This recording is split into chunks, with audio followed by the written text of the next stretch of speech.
నమస్తే అండి. నేను doctor Lakkireddy Kiran Kumar Reddy, senior interventional cardiologist, owners heart institute, Champapet, Hyderabad. ఇప్పుడు మనందరం కూడా రీసెంట్‌గా ఒక 10 రోజులు, నెల నుంచి చూస్తున్నాము. కాస్ట్లీ ఇంజెక్షన్ కొలెస్ట్రాల్ తగ్గించేది వచ్చింది, ఇంక్లిజిరాన్ ఇంజెక్షన్. ఇది తీసుకుంటే హార్ట్ అటాక్స్‌కి బాయ్ బాయ్, గుండె హాయ్ హాయ్ అనే కొటేషన్స్ కూడా చూస్తా ఉన్నాం. అసలు దీంట్లో ఏంటి నిజాలు ఎంత?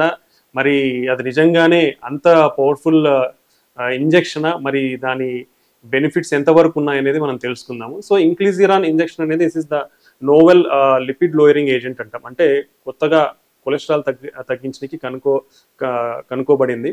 సో బేసికలీ మనకు దీనికంటే ముందు చాలా డ్రగ్స్ ఉన్నాయి. అంటే మనం స్టాటిన్స్ అంటాం, నెక్స్ట్ ఫిబ్రేట్స్ అంటాం, నెక్స్ట్ అదర్ డ్రగ్స్ కూడా కొన్ని ఎజిటిమైబ్ లేదా బెంపుడోయిక్ యాసిడ్, నెక్స్ట్ చెందింది PCSK9 ఇన్హిబిటర్స్, ఎవలోక్యుమ్యాబ్ అంటాం. సో ఇలా కొన్ని ఉన్నాయి మనకి.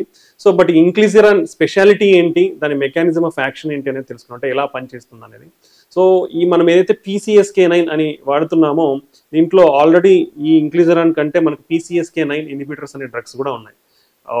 సో PCSK9 ఏంటంటే మన లివర్లో ఒక జీన్ ఉంటుందండి. ఆ ప్రోటీన్స్ జీన్స్ని అది స్పెసిఫికల్లీ ఏం చేస్తుందంటే మన LDL రిసెప్టర్స్ అంటాం, అంటే మన బాడీలో ఉండే LDL కొలెస్ట్రాల్ని లివర్ తీసుకొని దాన్ని డిసిపేట్ చేసేస్తుంది. అంటే మన హార్మ్ఫుల్ కొలెస్ట్రాల్ని మన బ్లడ్లోంచి తీసి తగ్గిస్తుంది అనమాట. సో ఈ LDL రిసెప్టర్ని ఈ PCSK9 అనేది బైండ్ అవుతుంది. అంటే LDL రిసెప్టర్ PCSK9 బైండ్ అవడం వల్ల ఆ రిసెప్టర్ మొత్తం లివర్లోకి తీసుకోబడి LDL రిసెప్టర్స్ అనేవి తగ్గిపోతాయి అనమాట. ఎప్పుడైతే ఈ LDL రిసెప్టర్స్ అనేవి తగ్గిపోయినాయో మన బ్లడ్లో LDL కొలెస్ట్రాల్ అనేది ఎక్కువగా ఉండే అవకాశం ఉంటుంది. ఇదే కోవకు చెందినదే PCSK9 ఇన్హిబిటర్స్ అనేది ఉంటుంది. అది మనం ఆ డ్రగ్ ఇచ్చినప్పుడు ఏమవుతుందంటే PCSK9 ఇన్హిబిట్ చేస్తుంది. అప్పుడు ఈ PCSK9 LDL రిసెప్టర్స్ అనేది అటాచ్ కాదు కాబట్టి రిసెప్టర్స్ అనేది లివర్ పైన ఎక్కువ ఉండడం వల్ల మన LDL కొలెస్ట్రాల్ అనేది మన బ్లడ్లో నుంచి తీసుకొని లివర్లో అనేది తగ్గించబడుతుంది అనమాట. ఇది దాని మెకానిజం యాక్షన్. బట్ ఈ నోవెల్ డ్రగ్ ఏంటంటే ఇంక్లిజిరాన్, ఇది జెనెటిక్ ఆర్ ప్రోటీన్ కాంపోనెంట్. ఇది ఇవ్వడం వల్ల మన లివర్లోనే it will induce the genes and formation ఏదైతే PCSK9 ఉంటుందో దాన్ని అటాచ్ అయ్యి ఆ PCSK9 ప్రోటీన్నే కంప్లీట్గా డ్యామేజ్ చేసేస్తుంది అనమాట. అది డ్యామేజ్ అవ్వడం వల్ల LDL రిసెప్టార్కి మోర్ అవైలబిలిటీ ఉండే అవకాశం ఉంటుంది మన లివర్ మీద.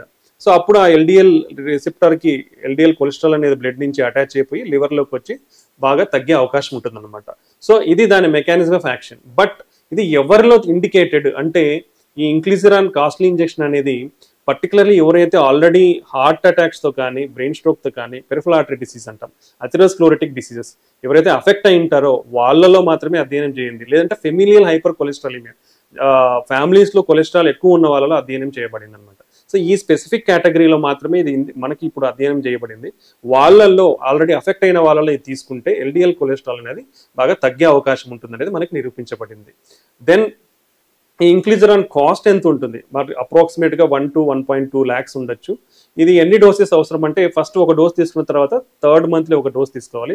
ఆఫ్టర్ దట్ ఎవ్రీ 6 monthsకి ఒక డోస్ తీసుకోవాలి. సో అప్రాక్సిమేట్గా పర్ ఇయర్ ఇనిషియల్గా అయితే ఒక 3 lakhs అవ్వచ్చు, తర్వాత సంవత్సరానికి ఒక 2 లక్షలు ఖర్చు అవుతుంది. అలాగే దీనికంటే ముందు మనకు PCSK9 ఇన్హిబిటర్స్ ఇదే కోవకు చెందిన డ్రగ్స్ ఉన్నాయి. అవి ఆల్మోస్ట్ నెలకి 2 సార్లు ఇంజెక్షన్ తీసుకోవాలి. బై మంత్లీ ఇంజెక్షన్స్ అంటాం, రిపాక్యాత్ అనేది. సో అది ఆల్మోస్ట్ ఒక్కొక్క ఇంజెక్షన్ 20,000, అది మనకు మంత్లీ 40,000 అయ్యే ఛాన్స్ ఉంటుంది అనమాట.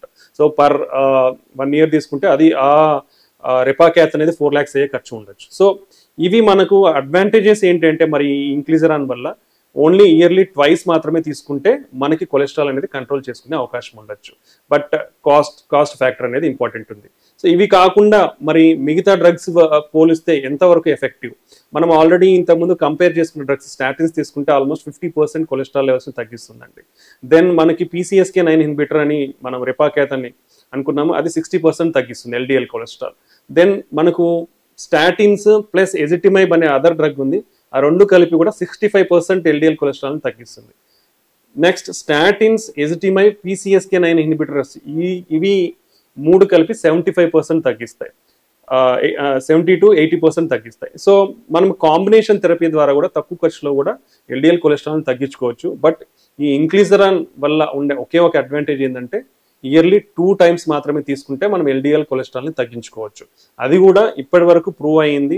ఓన్లీ ఆల్రెడీ హార్ట్ అటాక్స్తో కానివ్వండి, బ్రెయిన్ స్ట్రోక్స్, ఇలా ఆల్రెడీ కొలెస్ట్రాల్ వల్ల బ్లడ్ వెజల్స్ డ్యామేజ్ అయ్యి హార్ట్ స్ట్రోక్, బ్రెయిన్ స్ట్రోక్ ఉన్న వాళ్ళలో, లేదంటే ఫ్యామిలీ పరంగా కొలెస్ట్రాల్ ఉన్న వాళ్ళలో ఇది తీసుకుంటే దీని ఎఫెక్ట్స్ అనేది చాలా ఎక్కువ ఉన్నాయి. ఇంక్లిజిరాన్ వల్ల ఆల్మోస్ట్ 5 years వర్క్ కూడా ఇప్పుడున్న స్టడీస్ ప్రకారం 50 to 60% ఎల్డిఎల్ కొలెస్ట్రాల్ రిడక్షన్ అనేది జరుగుతుంది. సో ఇది ఇంతవరకు మనకు ఉన్న డేటా. సో ఈ ఇంజెక్షన్ వల్ల కంప్లీట్గా హార్ట్ అటాక్సే రావు లేదా ఎవరు అఫెక్ట్ కారు అనేది అయితే మనకి ఇప్పటికీ లేదు. ప్రైమరీ ప్రివెన్షన్ అంటాం, అంటే ఆల్రెడీ హార్ట్ అటాక్స్ కానీ బ్రెయిన్ స్ట్రోక్స్ కానీ డెవలప్ కానీ వాళ్ళకి ఇంకా మనకు స్టడీ ట్రయల్స్ అనేది జరుగుతూ ఉన్నాయి, దాని రిజల్ట్స్ అనేది రావాలి. దాని తర్వాతనే ప్రైమరీ ప్రివెన్షన్కి మనం దీని ఉపయోగం ఎంత ఉంది కంపారిజన్ టు ఆల్రెడీ ఉన్న డ్రగ్స్కి ఎంత ఉంది అనేది మనకు తెలిసే అవకాశం ఉంటుంది.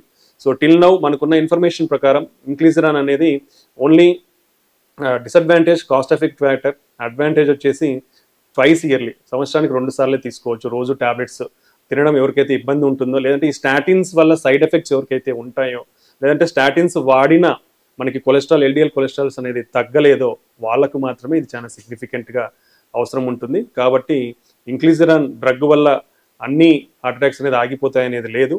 కాబట్టి లైఫ్ స్టైల్ అనేది చాలా important. Healthy life style, healthy food, regular exercise అనేది చాలా ఇంపార్టెంట్ మన హార్ట్ అటాక్స్ కానివ్వండి, హార్ట్ రిలేటెడ్ డిసీజెస్ని కానీ తగ్గించడానికి. సో అందరూ కూడా హెల్తీ లైఫ్ స్టైల్ని ప్రాక్టీస్ చేయండి. దాని తర్వాత కూడా కంట్రోల్ కాకుంటే ఈ డ్రగ్స్ అనేది మనకి హెల్ప్ అవుతుంది.